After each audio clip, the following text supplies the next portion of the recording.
Alright, man. We back. After work / Trap Chronicles.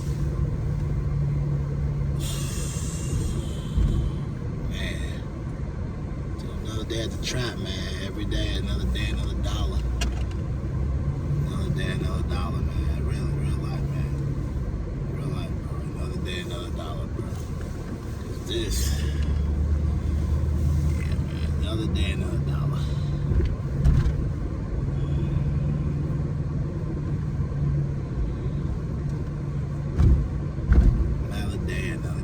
I was telling First Lady, it's a gig that's good for people who are trying to get into it, but the problem is I can't get into it because it's too much. There's not enough teaching going on. I'm more of an aspect of a person of I'm trying to learn, but I always got to go to my peers for them to teach me when I really have no one to teach me.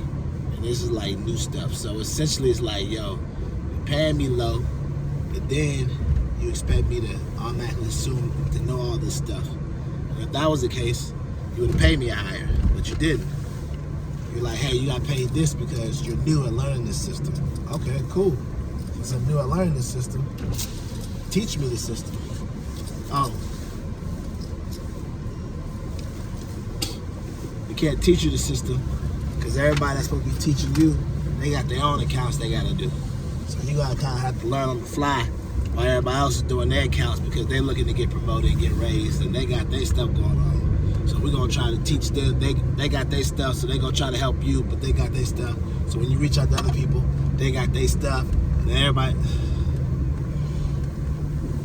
ain't nobody to really just sit with you and be like, learn these measures. You just get thrown 100 things, and you're just like.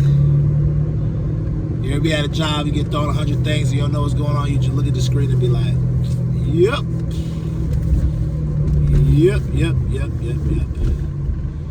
Definitely need to be looking for something on LinkedIn or Indeed or whatever on my lunch break. Just saying that. Because the reason is because you're being thrown so much stuff, but you're not being taught it. So now it makes you feel like you're just wasting your time. And like I said before in another video, you'll never get it because once you get behind on stuff and you're not really doing it, it just becomes a cycle. It becomes a cycle. Especially at the job. Cycle. And then at some point you just be like, man, I'm just really here just so I keep collecting the check, but I don't know what's going on. I can't effectively answer no questions. You're not going to be able to be effectively at nothing. So at that point you're like, man, I'm just wasting my time, bro. So, yeah, man. Today was another day of me just looking lost. Looking up stuff. Thought I knew what was going on. Didn't know what was going on. Just being lost once again. Asking for help. People were busy. People were doing their own thing. People had their own accounts going on. It's like looking at training videos. One man can only do so much.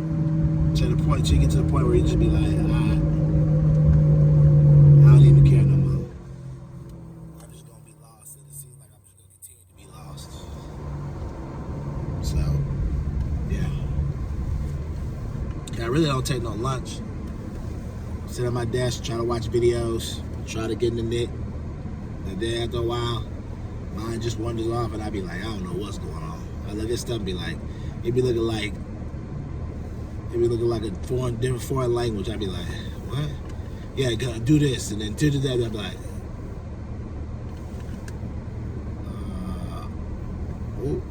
okay. Foreign language, my boy. A foreign language, my boy. That's how I started looking. I started looking like a real life foreign language. And then you just be like, okay. See, the thing that matters is when you hit that okay, it's that okay of like, alright, I gotta do whatever I gotta do to keep being here till the next gig come up or the next opportunity the Lord gonna bless me with. So, I know the Lord gonna bless me with something. I gotta learn different things. The training and learning is not the part. It's all about getting the training, the proper training. Cause man, I don't think you realize it's like a lot of project management on steroids. and they got a system designed just for this. And if you don't know the system, there's like, I mean, I talk to people who are like, yeah, man, I've done this for 2 or 3 years, and the reason I know how to do this because I've done it for 2 or 3 years, but I may not know how to do that part, but I can pick up the other parts because I did. But if you ain't never done none of that, none of this system before, you've been using a regular spreadsheet, this is a whole different ball game. So, yeah, man, I pretty much mentally tapped out. I was like, man, I'm just gonna try to learn what I can learn, do what I can do while I'm here, do my job as much as I can do it, ask questions I can, but you know when it becomes a point where it's not a type of job where I can just do it on my own. Like when I was doing film marketing, or doing marketing and doing stuff like that when I was with Cola Monster, sales, that type of stuff's easy for me. So even when someone asks the question, I can easily figure it out because there's not a proper system. We may have had a system about how we're gonna take in the orders or whatever, but I knew this is the price we charge per case. This is the price it costs to make. This is what we need to be trying to make. This is what we need to be trying to give out. This is the accounts we need to be trying to sell. That type of stuff easy. It's not a hard 8, 12 step system, and then people not following it to get over here. It's like boom, got it. Boom, got that. Boom, this is how I do it. Boom. So even if I didn't have a manager to show me, other than the manager, I can still get out there and water whip and use my magic, call accounts, go see accounts, stuff like that. Because I know at the end of the day, if I know this is what we need to be selling the cases for, bring it down point blank, I knew I need to be trying to sell this much, I need to be trying to get this much, boom, good to go. It's not a, hey, to get that, you got to do this step. But if you do this step wrong, you got to get that step. And then that step equals to that step. And then don't forget to put that over there. But if you forgot to put that over there, it goes over here. And you're like, what the freak? And then you got people who have been like, yeah, I've been here for 4 months before you. I still don't know what's going on. And I'm just my 5th full week here.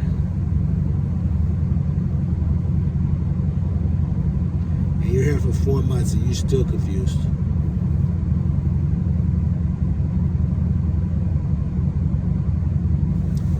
My point exactly.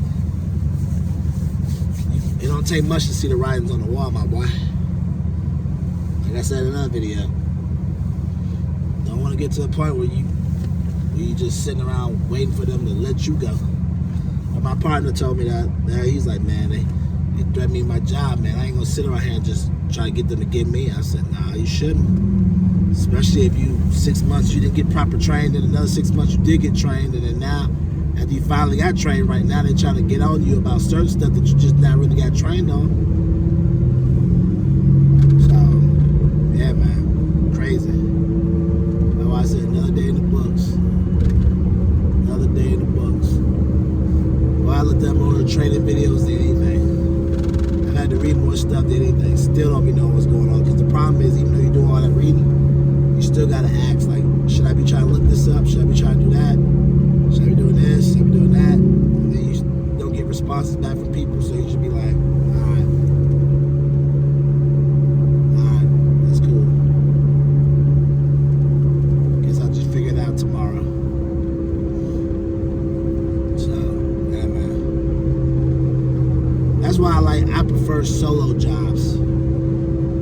Like, I see people that are cloud engineers, I can respect that. That's a solo job. When I say solo job, it means like you just gotta do your work. You ain't responsible for nobody else. In my position, I'm responsible for not only mine, but following up with somebody else that may be late, following up with this, trying to make sure this is on budget. Too many moving parts. I like a solo job. I don't mind interpersonal working with other departments and teams, stuff like that, but I prefer a solo job because it depends on my performance, on how well I'm gonna do to be successful. And if I'm banking on me, if EB betting on EB gonna be good. Cause EB gonna come through. I'm gonna learn what I need to learn and come through. EB gonna be successful. Cause EB the truth. But if I have to bet on, I don't know, Sally Mae, J May, I don't know what they're capable of doing. You know what I mean? I don't know what they're capable of doing. But EB gonna be alright. EB gonna be EB though, so. I know it's a lot of videos I've been wearing this jacket. I might switch it up tomorrow and wear a different jacket just cause. I might do that. Might wear an open hoodie. get up early to pick out my clothes. That could be the first thing. But who knows? It all depends on how I feel. But the thing that be getting me though is, like I told my partners up there, I was like, for an economy that keeps saying that we're hiring. What's taking y'all so long to call people back and hire? Still feeling like a little bit like I'm back in Atlanta. I applied, I'm waiting. The old Dallas regime before 2018, before COVID, you apply on Monday, you hear back Friday. What's up? The slogan used to be, you can get a job now, find a new job in less than 2 weeks in Dallas. That slogan went out the window. That has been out the window. So, what's going on? Y'all hiring, but all I see is buildings going up. But I ain't seeing nobody hire. Maybe somebody be like, maybe they're not hiring you, Eric. Shut up! My resume's impeachable. Spitting everywhere. Yeah. So it's all good. We'll see. Just gotta keep shooting. Like Kobe in the fourth. Unless the Lord comes through with my blessings and He blesses all my videos to just continue to keep being successful, continue to keep being great. With 10,000, 20,000, with 20,000 views on each video, so that they just keep building up. More and more people watch and love the content, love the shorts. That they're like, boom, we gotta have more of this, Eric. Boom, we gotta have you do more other stuff, Eric. And then after that, they loving it. And I'm like, yo, full-time vlogging, baby. Everywhere I go with the vlog stick. I'm telling y'all, if I go full-time with the vlog, y'all gonna be like, man, I ain't never seen somebody do what he doing right there. I promise y'all gonna see stuff that you ain't never would have thought Eric gonna be doing. I had the whole setup regime in my man cave room. Y'all gonna watch me play Madden. I'm gonna be playing Madden online. I'll be like, hey y'all, since y'all with me vlogging for today, we're gonna be working on my CPG business outline. We're gonna be thinking of different ideas. We're gonna be working. I'm gonna have another phone, a phone just for recording, or have maybe a camera just for recording. And then I'm gonna have my phone to work on. And then we're gonna be like, all right, we're gonna work on this. We'll work on the computer. It's gonna be a full motherfucking layout. Like y'all gonna be like, gosh, dang. Because what happens is, at that point, I already know it's going well. So now the videos are taking off and it's doing well and it's making money. Take that money and invest in a better setup. You know, a great setup. Boom, boom, boom, table layout, all kind of stuff. So you can see me while I'm playing video games, giving y'all the one-on-one. Like, we're gonna take a little break, play some video games online. All right. Man, look at them. Y'all talk to me. I'll be giving y'all play-by-play commentary. We'll be playing video games. Or we'll be like, all right, we're working on our brand. Boom, we look at this. Or we'll be like, we're going to work on this little product right here. Boom, boom, boom. You'll be able to see it with me with another camera. Boom, boom, boom. We'll have everything. It's going to be just laid out, I promise you. Because what that happens is now, once I see it's like, yo, they loving it. Y'all loving it. Y'all loving more of it. I'm going to hit y'all over the head with even more. Like, blah, blah, blah, blah, blah. Blah, blah, blah, blah. Da, da, da, da, da. Da, da, da, da, da. Da, da, da, da, da. You know what I'm saying? Because I have so many ideas, so. And like my first lady says, you talk so much, so you never run out of stuff to talk about. I'll be like,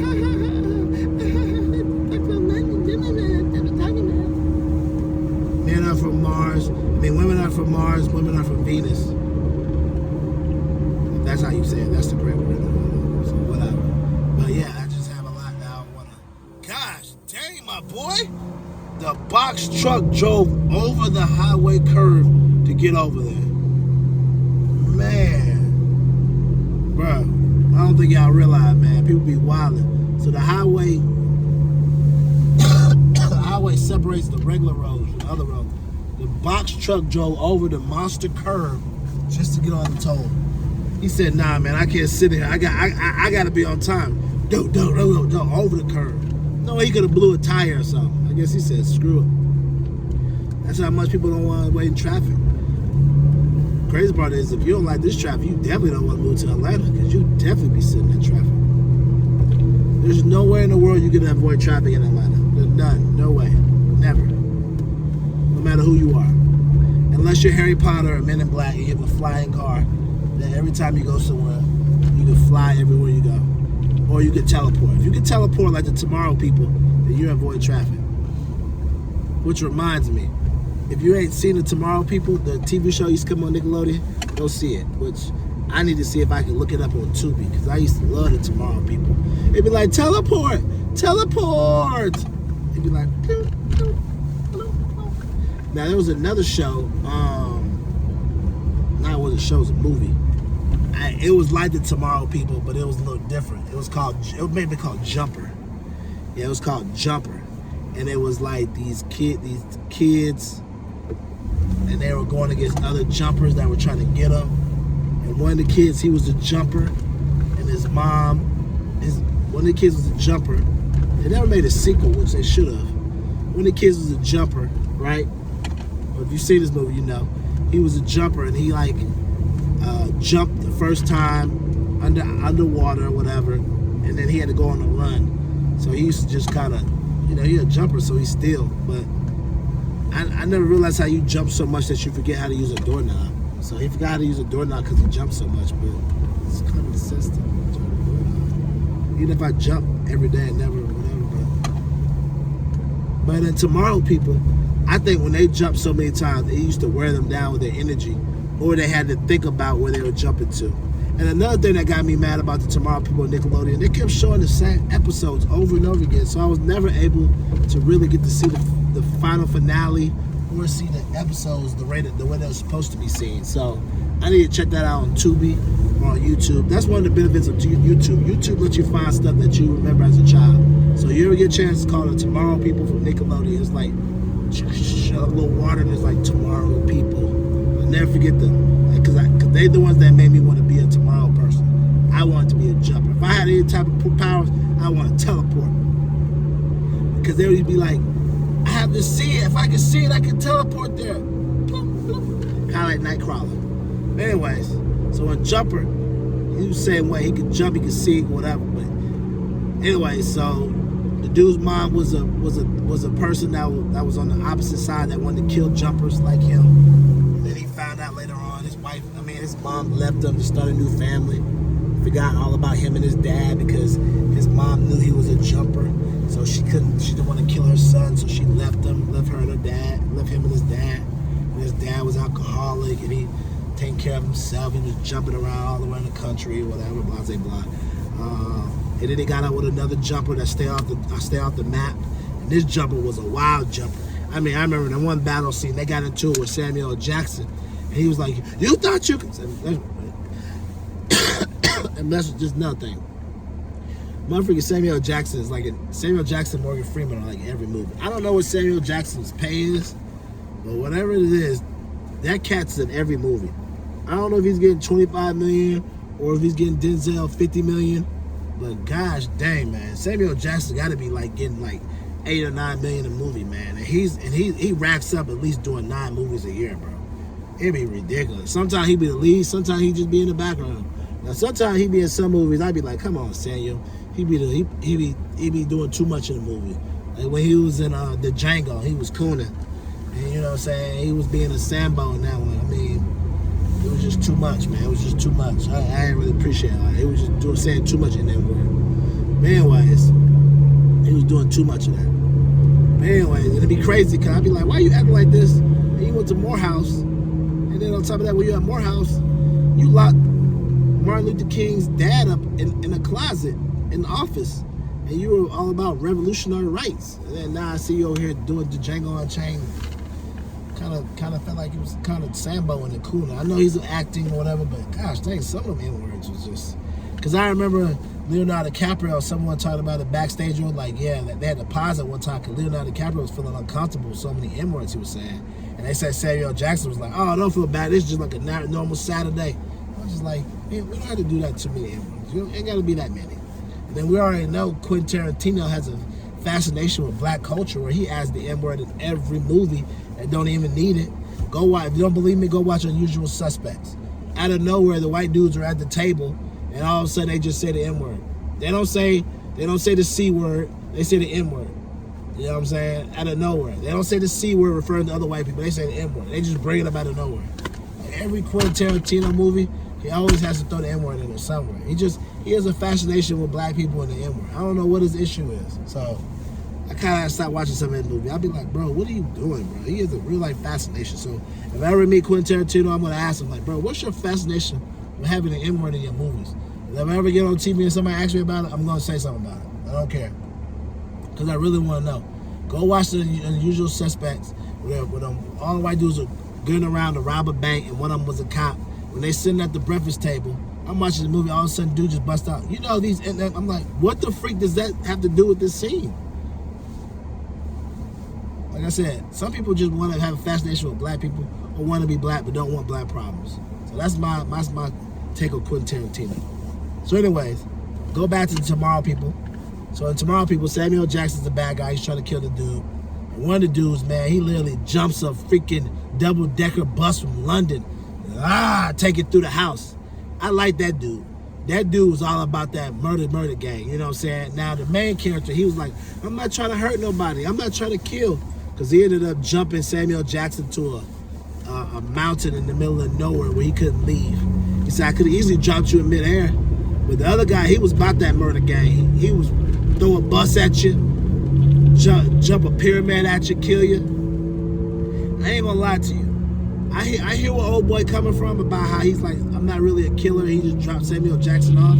But Samuel Jackson literally shocked this man with something and was trying to kill him.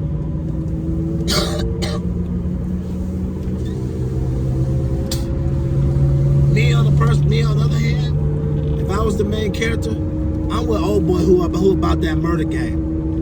I'm with him. If a motherfucker shocks me with something and then tries to kidnap me, telling me they're gonna cut my arms out, cut my eyes out, they're gonna kill me, and then I get free? No, bro.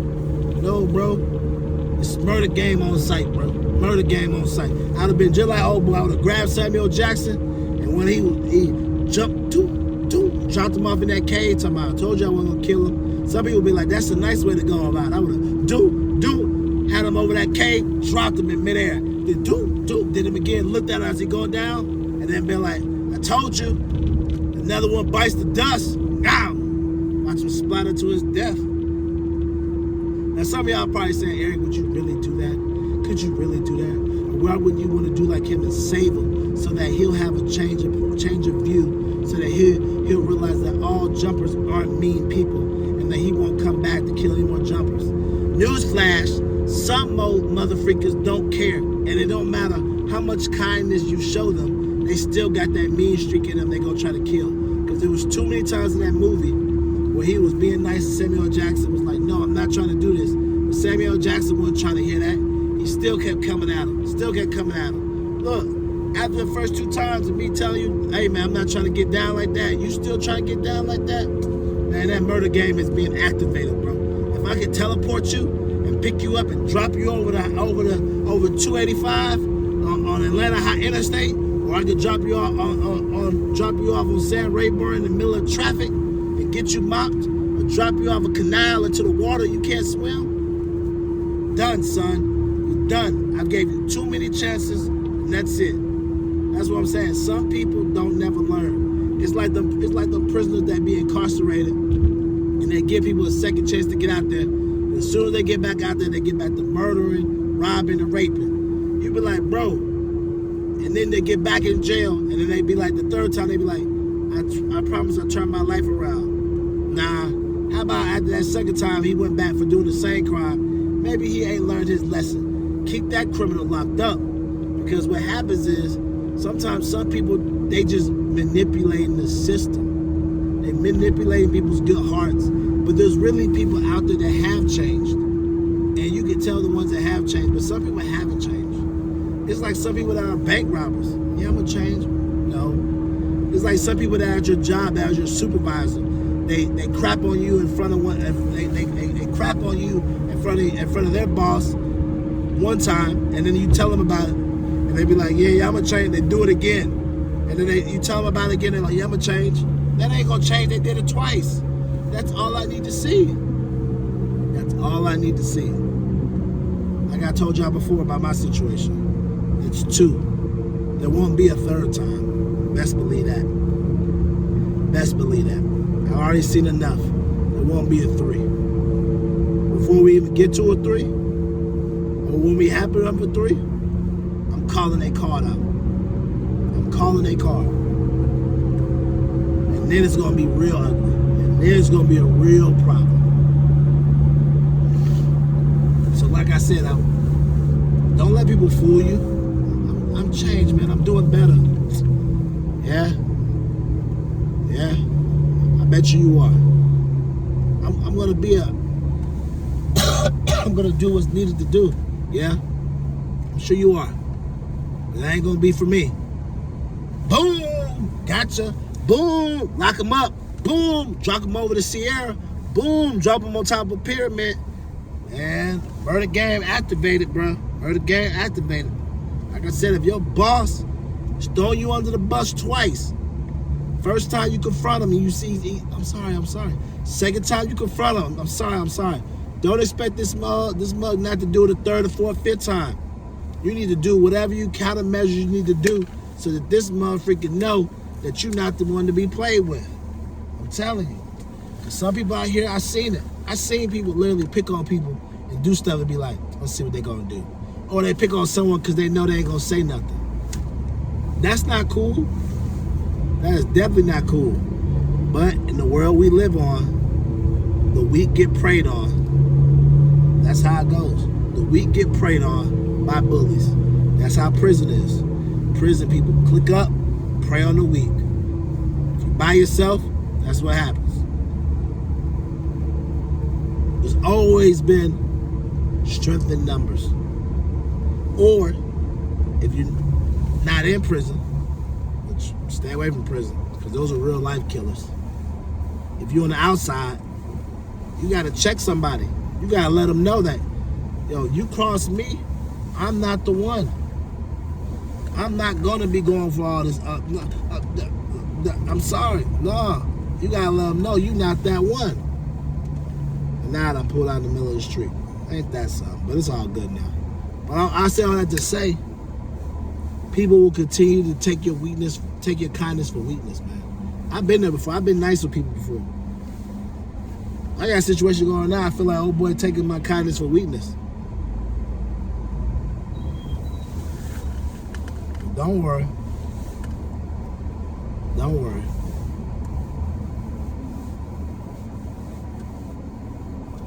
My murder game finna be activated. Well, let's change the word from murder game. Let's say my cutthroat game finna be activated. Let's say that. My cutthroat game finna be activated.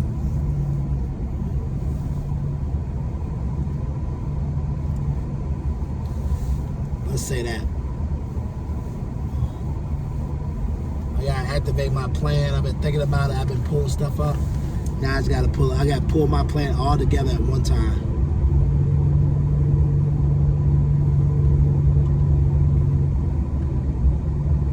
Pull together, all together at one time. I'm thinking about it right now as we speak. How I'm gonna do it, when I'm gonna do it. I got other situations I need to go ahead and get that situated. I need to do that stuff tonight. Because while you procrastinate, stuff just keeps put off. I need to go ahead and do that. I need to do both of them. I need to be doing both of them either tomorrow or I need to do one of them tomorrow at least and do the other one tomorrow or Monday. So it needs to be activated. It needs to be activated. You know, that's another thing that's crazy is, man, it's so crazy how, like, when you come across money or when you start making money, you start able to kind of make deals happen and things like that happen. Like, I see a lot of people who, like, build a YouTube page or build an Instagram, they get some money, and all of a sudden they're able to start like investing and doing other things, and all of a sudden more and more wealth just comes to them. Now we all know if you're living in the kingdom, you're sowing and tithing, more and more blessings will come to you. You know, that's automatic. That's automatic. You know, the Lord will protect you. But it's crazy how like I said before, it takes money to make money. When you get that money, you get it, and all of a sudden now you have opportunity to do things you always wanted to do. Because it's like, there's like, prime example. Like when I see 50 Cent opened up a studio in Shreveport. And then I also heard that he opened up a studio in Houston, like he's building the original one, 985,000 square feet. They say he's building it in Houston. I don't know if it's Houston or New York or whatever. I don't know the exact location. But he's leasing the one in Shreveport. It's like 70,000 square feet. He's leasing that. And he's going to keep up the maintenance on it. It's crazy because you see that, you're like, man, that's dope. But then you start being like, man, that dude's really like getting all the opportunities with having money, because he's gonna pay the lease on it, which the yearly lease on that building is $2,400. And you're probably like, well, maybe the maintenance is high. The maintenance each year for that place is $180,000. I did the math, and he has a 30-year lease, 15-year option. I mean, after 15 years, he can got an option now if he wants to or whatever. But 15 years he's in it. So let's just say he do it for 15. If you do it for the whole 30, it comes out to being $3 million for maintenance. And then for the whole 30 for lease, $36,000. That man makes like $3 or $4 million more just off regular shows, like performance shows. He's probably did two or three shows and made $8 million. He could just pay that. But if he just do 15, it'd be even lower. But knowing that he's gonna have that studio in Shreveport, and then now people can go to Shreveport, they can record. You can, if you're an actor, you could be it's gonna be able to allow you to do like be an extra or stuff like that. That's dope. I told First Lady, I was like, look, you know, I might have to go to Shreveport and do some acting. She's like, oh Lord, now you're just doing it everything. I said, hey, I'm getting everything. I'm getting everything I can out of life. You never know, because Shreveport from Dallas is literally only 2 hours. That ain't nothing. I used to drive from the coast to Atlanta when I was interviewing with the Hawks. I had so many different interviews. I used to drive in the middle of the night, get up, had to be back for work, drive back. That was 6 hours. 6 hours. Stay at my Neo Norris house. I had to be at, let's say I had an interview on Tuesday. In the morning or night, I had to drive that afternoon Monday. Or Monday evening, I'd get off work and drive for Tuesday. And I remember when I finally got the gig, I think I got off that night, and I think I had to drive back that night for work. The next day I'm working in the afternoon. It was like the sacrifices. I was in the green machine when I got that position. I was in the green machine. This car been with me everywhere. ATL, Dallas, Houston, Florida. Shoot, you name it. It's the green motherfucking machine for a reason. It's me and my I ain't gonna say girlfriend, because green machine is a dude. It's me and my homeboy. So yeah, but him having 2 studios, because first I was like, is he building a studio or is he written? But then I started realizing if you build a studio in Houston, let's say he builds one in Houston, or if he built it in New York, you have multiple places to shoot. So sometimes you don't always want to be in Shreveport. Maybe you might want to be in the New York field. But he's building a studio lot, so it won't even really matter, because then he can kind of dress it up however he wants, kind of like how the Tyler Perry lot is. So I'm intrigued by all that, because I heard Anthony Mackie was building a studio in New Orleans. And I'm intrigued by all that. I'm intrigued by people when they build studios. I think it's like the coolest thing. I wouldn't mind having a studio lot to film my projects. But I wonder, like, what is the price for everything to have a studio, especially depending on what it is. Because the words of because I don't know if the quote is true, but I saw it on like a YouTube page. But you know, YouTube people be adding stuff. 50 Cent was saying like Hollywood is dead, and you know, there's new transmission for everything, transition for where people don't record and stuff like that. But I wonder, like, do you ever ask yourself how do they, or how much does it cost? Like, I was talking to one of my old classmates, Galena,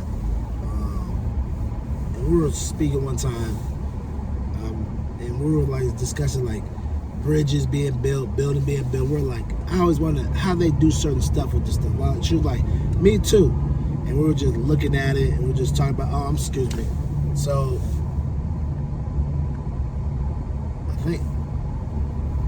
can't remember exactly how she had said it. She was like, I wanted that same thing. Like, how do they build this?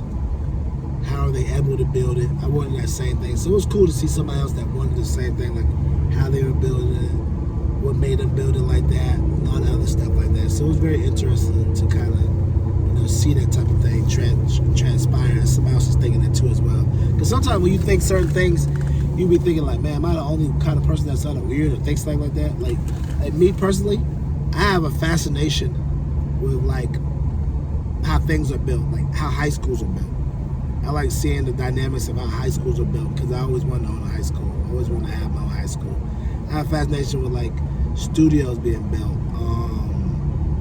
or just anything, like how it come together. I remember when Disney built a school in Orlando, and I don't think it did well. They Celebration School, they closed it down. I remember when George Steinberg built a school. I think it still may be around. I was just fascinated with all that stuff, like how they build it, how they build a curriculum, how are they thinking about the land, how are they deciding what's going to be what. I always think about all that type of stuff because, I've always been the type of person, like, I have a nature of wanting to build, be a creator, and give back. You know what I'm saying? So, building a school is like one of the best ways to give back to the youth, teach them stuff, teach them all the things that as a youth you would need to know. So I've always thought about stuff like that. I think about that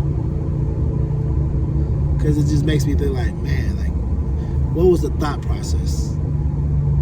Why this? How much land did you have? How much budgeting did you have? What do you predict for the area to be? All kind of things.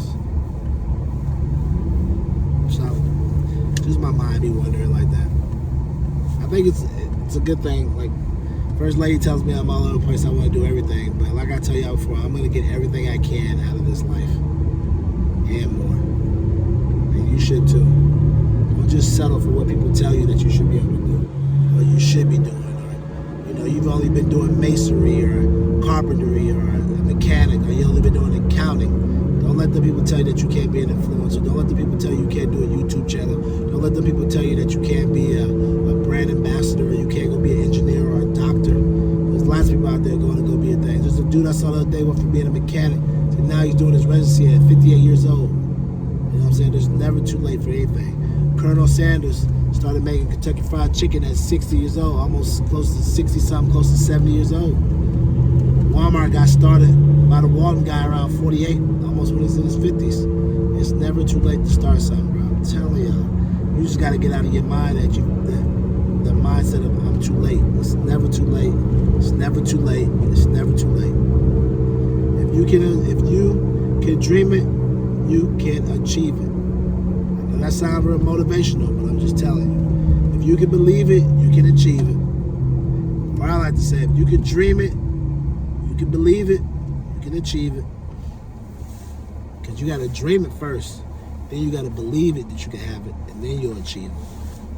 And when people say, if you believe it, you can achieve it. Yeah, believing is cool. I believe I can do it. But if you dream in it, then you believe in it, and then you achieve it. Because you dream what you believe. You dreaming it out. You seeing everything out, how it's going. Like while I'm at work, I dream what my future's gonna be and what I'm gonna be doing, and I see it. Then I believe it's gonna happen. But as I'm going through the building blocks of what I'm going through right now, I know I'm going through the roadblocks of things not being perfect, but I'm still believing it's gonna happen, and I'm still dreaming it, and I know I'm gonna achieve it. I'm just step by step doing what I gotta do to get to that point to achieve it. So, yeah, man. Yeah. It's crazy depending on what time I leave work. How the sun's still out. If I leave work at 5:15, 5:30, which I don't think I'm ever gonna leave work at 5:30. I don't think I'm ever gonna do that. I'm never gonna be staying that late. I just can't see it. I can't see it. I just can't see it for the simple fact that, I wouldn't know what to be doing that late. I wouldn't even know what to be doing. It's like how the sun's out, how you can see me. It's crazy. But it's not about the time. They got a dark cloud out here like it's about to rain. You know, one of the funny things yesterday that made me laugh, which if you have kids, it'll make you laugh too. It's always funny if you have a kid or a nephew or a niece. It don't even matter if you have kids. Let me rephrase that. It don't even matter if you have kids. If you just have someone in your life that you love, you cherish, you care about them, whether it be your kids, your nephew, your nieces, your boyfriend, your husband, your girlfriend, your significant other. It don't matter who it is, your dog. It's always funny when you start thinking about the funny things they do and you just laugh. And then you just be like, you're so thankful for them. You're thankful for them being in your life. You're thankful for them being around you. Like I always say all the time, like my OG, my original, my oldest, she hazes the mess out of me. But I wouldn't trade her for anything in the world because I love her. Like I told you at one point, I definitely wanted a boy. The oldest to be a boy. I definitely wanted the oldest to be a boy. I wanted the second to be a boy. But I've gotten to the custom now, like this is what the Lord gave me. The Lord gave me these girls to maybe be a good insight for them, or maybe they're destined to be the next Beyoncé's or Taylor Swift's or the next doctors to cure cancer. There's a reason the Lord gave me a person that wanted boys die-heartedly, spoke it every day, thought it, believed it. There's a reason he gave me a girl. The reason he gave me two girls back to back. But most people I know have a girl the first time and then they have a boy, or a boy then a girl. But I got two of them, so there's a reason for that. I know the third and the fourth will be a boy, which would be great. But my original plan was two boys and then a little girl, so the two boys could take care of the little girl. But at the end of the day, the Lord knows best for this plan. So I say all that to say, with that being said, I got the two girls, love them dearly, love them wholeheartedly. And even though T-Mac Taylor hazes the mess out of me, when I say my child hazes me, even though she hazes the mess out of me, I love her dearly, I love her wholeheartedly. And the funny things that she does just makes me laugh. And I was sitting at the table the other day, I was just working on some stuff, cutting up some film, laughing, thinking about how, like, she wakes up in the morning, she'd be like, Daddy, Daddy, Daddy, Daddy. And it's so funny how she says it, but like, Daddy, Daddy, Daddy. And I just laughed about it because it's so cute. And it's just like, I have a little person that looks like me. Never in a million years did I ever think a little person would look like me, especially a young lady, and be so beautiful as like me. I always wondered what I would look like as a female, and now I know, and it's a beautiful sight because she has a beautiful smile, she has beautiful eyes, she has my eyelashes, she has my cheeks, nose, face, she has her mama's chin. But it's so crazy seeing a little girl with my face, and it's like, wow, as a little girl I would have been so cute. I'm not saying I'm gonna dress up to be a little girl or anything like that, but I always wondered like what I would look like as a little girl.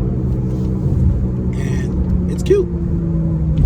It just goes to prove. It just goes to show you, like I tell First Lady all the time, I'm cute. I'm cute in every sex. Male, girl, whatever. It doesn't matter what I be, I'm still gonna be cute. She'd be like, oh my gosh, really? I'm just saying. So, just let them know, I got sex appeal, no matter what I am, a boy or a girl. So it's just, funny like that, things like that. But I love her I love her dearly. I love her wholeheartedly. I just love everything about T-Mac. Her personality's like mine. I love Heart Boogie. She's a little baby. She's growing. She's getting taller. She's laugh every time I hold her. She like smiles at me. She kind of looks at me with this look like, this guy, I don't know this man, but he holds me, he burps me, he gives me kisses. I think I should give him a lot of love.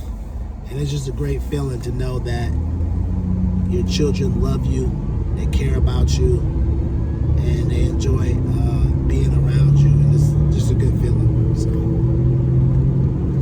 but yeah, man, so with all that being said, getting close to making it to the house, getting close to calling another after work chronicles. I realize I've been, talking your head off, as First Lady says. You be going for 40 to 50 minutes? Gosh dang, that's a lot. But it's nothing. It's nothing to me. It is what it is. So you made it. We're getting close to home. So I want to let all y'all know, keep living your life. Because if you don't, your life is not going to live you. We'll see you tomorrow.